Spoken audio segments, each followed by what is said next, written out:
What is good, Tesla family? It's Ray J back with another video. And in this one, I want to break down what's happening with Tesla SPY and a couple of other tickers. Talk about the economic data that just came out and what's going on with Elon Musk. As we're seeing a lot of headlines about him and what a lot of these Tesla shares are saying about him and his opinions on Tesla. But before I begin the doubles information, before I give you guys some updates on what the news is saying about Tesla and what's going on with the overall markets, let me just mention a couple of things. I am firstly not a financial planner, so take nothing I say as financial advice. And also, if you guys can, please check out the Webull link, which is down below and in the description.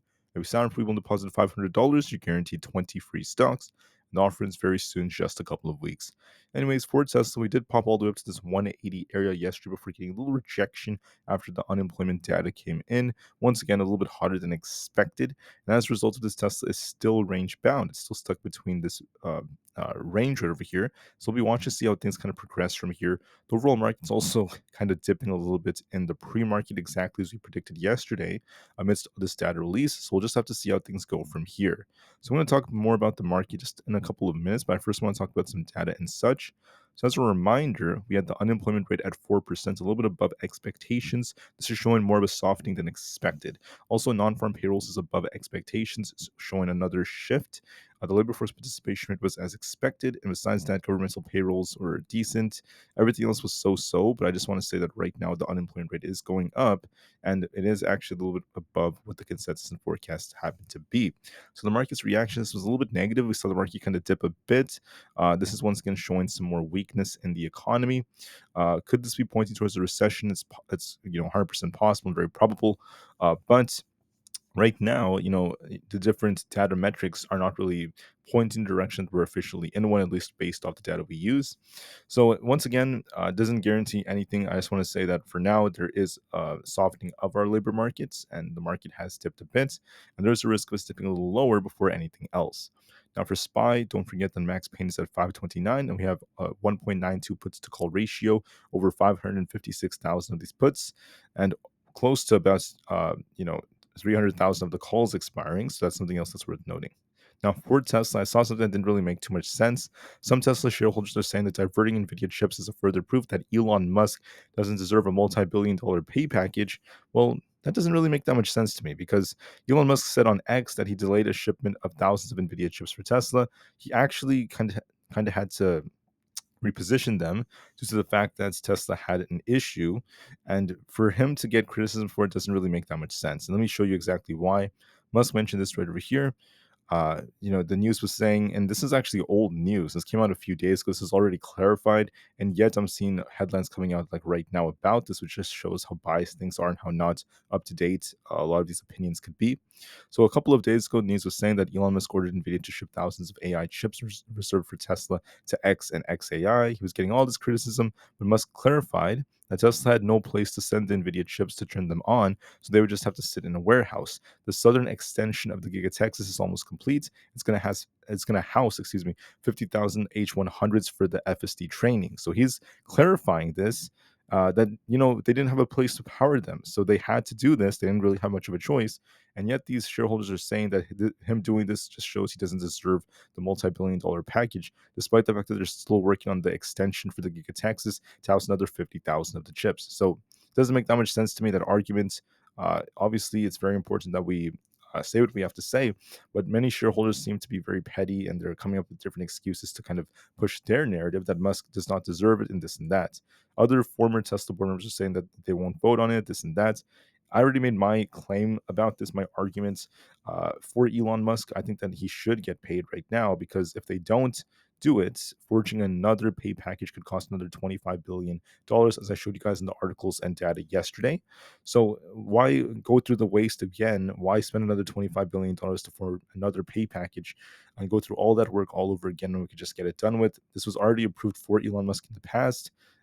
So I just find it more advantageous to keep Elon Musk on board and to continue to do what's very important for the company. That's how I personally view it. Now, Tesla's also seen wait times for all the Model 3 and Model Y variants reduced to 1 to 6 weeks in China as just crazy demand.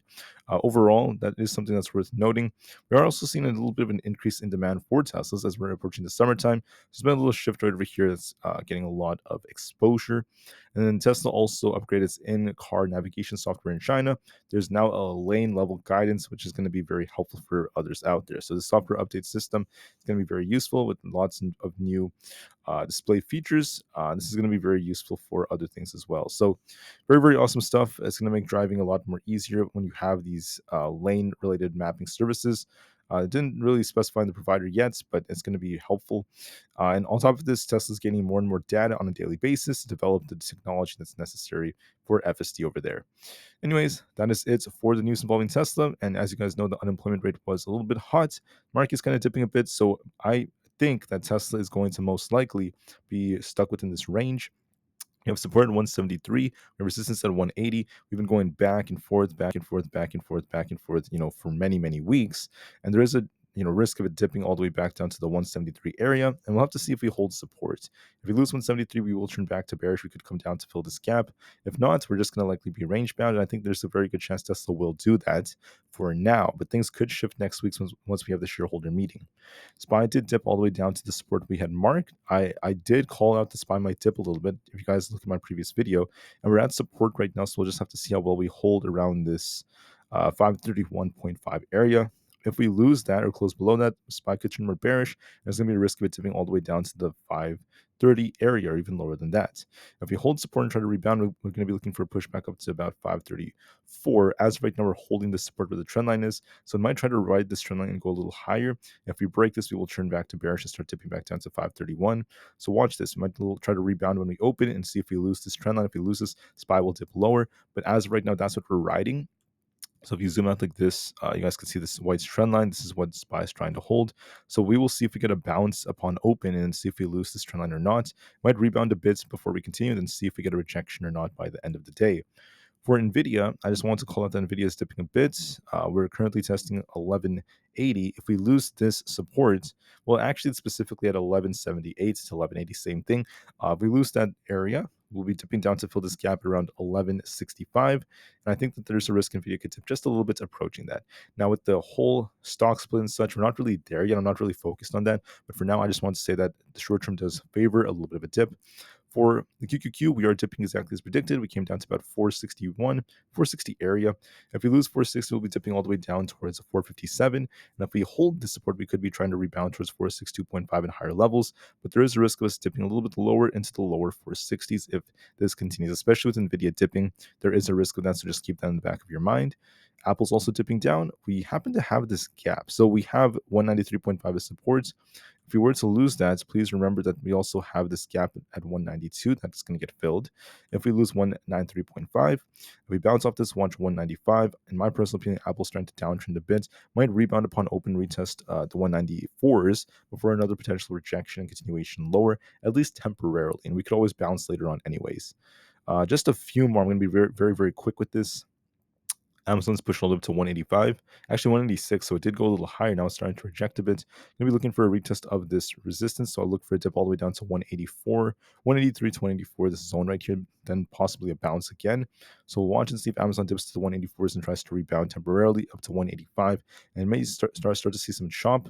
For Meta, we're shuffling around 195, or 495, excuse me. If we lose 491, look for a dip all the way down to 485. If we break past 496, we could be pushing back up to 500. Otherwise, we're just trading sideways for now, but there's a risk of it dipping a little lower. So I'll watch and see how things go from here. For a few more, we have GameStop. GameStop is currently, it pumped all the way up to about 67. Now we're back down to about 38. I think we might retest 34. If we bounce off that, we'll be pushing back into the 40s. If we lose 34, we're going to be dipping all the way down to 28. So make sure you watch those levels on GameStop. 34 is a key level. If we lose that, we dip lower. If we hold that, we could bounce. AMC is no different. It's just following GME. Watch support at 5.14. If we bounce off this, we're pushing back up closer to $6. If we lose 5.14 or close below it, we turn back to bearish. So keep that in the back of your mind. All right, that's it for the video, guys. Thank you all so much for listening. Hope you guys have an absolutely spectacular rest of the day. And just know that these are the levels for Tesla that are very, very pivotal for the way it's been moving. All right, so we'll see how things go. Have a great Friday, and I'll see you guys very soon on the next one. Thank you, and peace out.